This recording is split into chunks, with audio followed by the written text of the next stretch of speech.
अपने पसंदीदा YouTube channel Hindu धर्म ब्रह्मांडपदी श्री को सब्सक्राइब करें, वीडियो को लाइक और शेयर करें और हमारे नए नए वीडियो की सूचनाएं प्राप्त करने के लिए बेल आइकन का बटन दबाना न भूलें।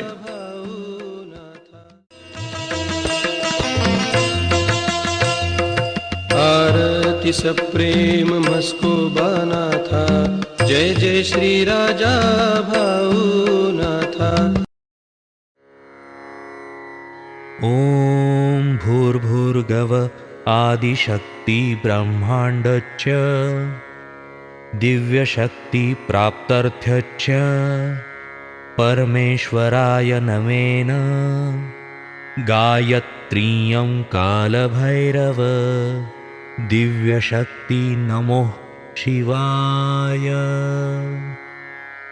ब्रह्मांडपदी श्री सप्तशक्ती महाग्रंथ, ब्रह्मांडपदी श्री सप्तशक्ती महापंथ।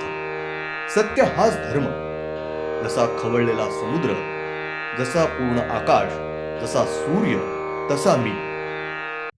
शिवोहम। पिछले यानी भाग 165 में हमने देखा शुरू हो जाता है। चौथा आत्मा आने के बाद उसके दोनों हाथ, ये सभी अंग निर्माण होना शुरू हो जाता है। पांचवा आत्मा आने के बाद उस खाली शरीर पर संपूर्णता से चमड़ी आवरण निर्माण होना शुरू हो जाता है। छठवां आत्मा आने के बाद सिर में दिमाग, भेजा, सभी अवयव निर्माण होना शुरू हो जाता है।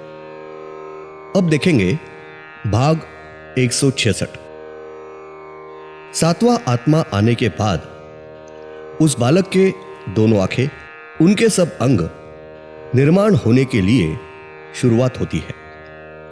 आठवां आत्मा आने के बाद हृदय के सब अंग निर्माण होने में और कार्य करने के लिए हृदय तैयार होता है। और नौवां आत्मा आने के बाद उस बालक के इंद्रिय, गुप्त भाग, सब अंगों के सहित निर्माण होने के लिए शुरुआत होकर वो अपना कार्य करने के लिए तैयार होता है। उसके अनुसार 9 महीनों में 9 आत्माएं आकर उस बालक का चेहरा, शरीर रचना पूर्ण होकर सब कार्य के लिए तैयार होता है। और उसके बाद उस बालक के शरीर में जीव आने के बाद सब शरीर का कार्य यह पूरी तरीके से शुरू होता है। यानी जीव प्राण आने के बाद 9 दिनों में हर रोज एक एक अंग अपना कार्य पूरा करने के लिए शुरुआत करते हैं। यानी कि 9 महीनों में उसके शरीर की पूर्ण बढ़ोतरी होकर कार्य करने के लिए तैयार हो जाते हैं। और जीव आने के बाद हर रोज उसके शरीर का एक एक अंग यह पूरी तरीके से अपना कार्य शुरू करता है।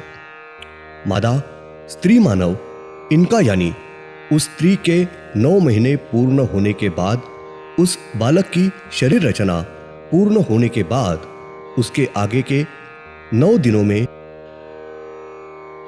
9 आत्माओं का हर रोज एक अनुसार 9 आत्माओं का कार्य शुरू होने के बाद वो स्त्री प्रसूत होती है और वो बालक उस स्त्री के शरीर के बाहर सही सलामत आता है। उस समय उस बालक का शरीर कार्य शुरू हो जाता है। आगे के 9 दिनों में पहले दिन जीव आने के बाद उस बालक का हृदय अपना कार्य शुरू करता है। दूसरे दिन मस्तिष्क अपना कार्य शुरू करता है। तीसरे दिन उसके दोनों हाथ हलचल शुरू करते हैं। चौथे दिन उसके इंद्रिय, गुप्त भाग, कार्य, हलचल शुरू करते हैं। 5वें दिन उसके दोनों पैर हलचल शुरू करते हैं। 6वें दिन उसके आंखों को दृष्टि आती है, उसे साफ दिखने लगता है। 7वें दिन उसे आवाज, वाणी यानी उसके मुंह में वाचा आती है। 8वें दिन उसे उसके कानों से आवाज सुनाई देता है।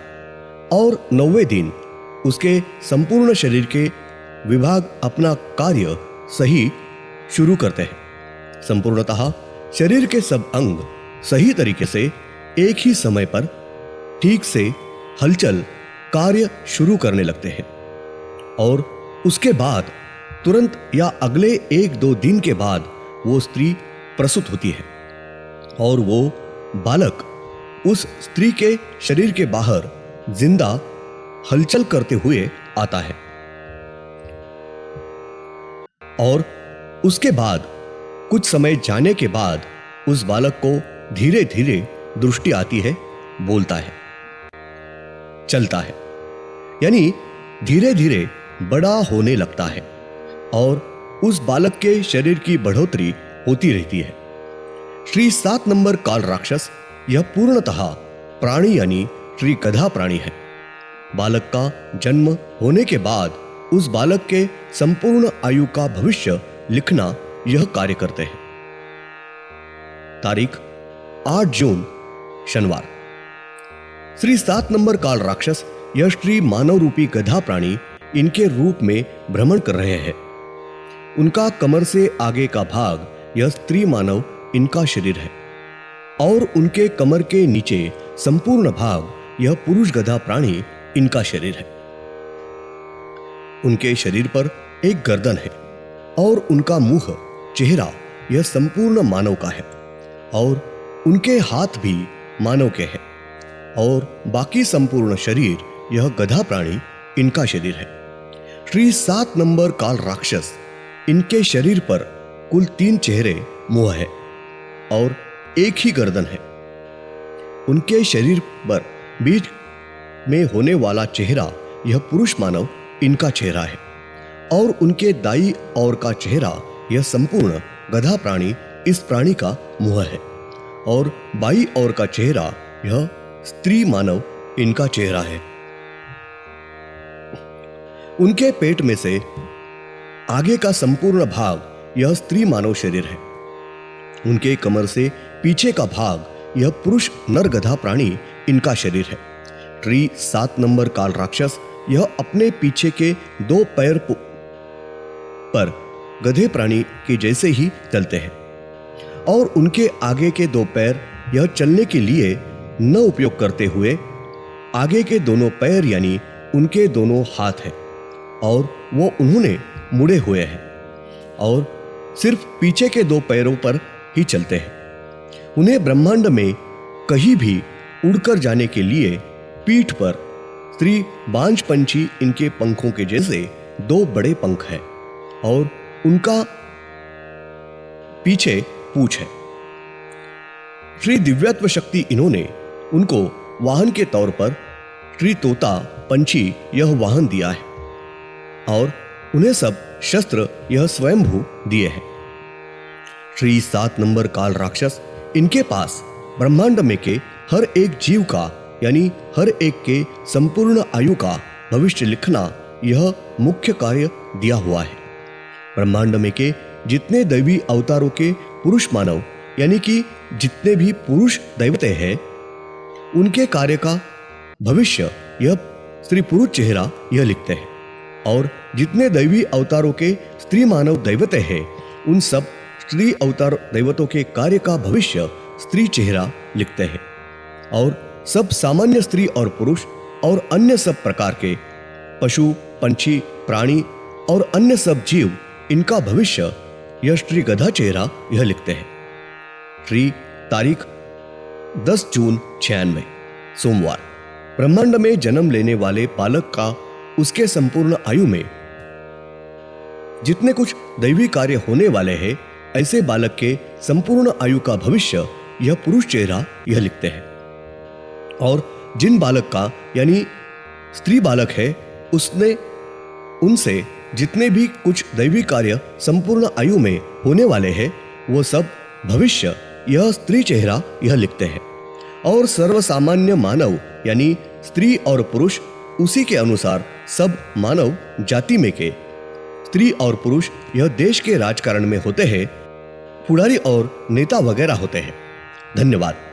अगले यानी भाग 167 में हम देखेंगे उन सबका उनके संपूर्ण आयु में के देश के राजकारण में होने वाले सब स्त्री और पुरुष इनका भविष्य यह गधा चेहरा लिखते हैं।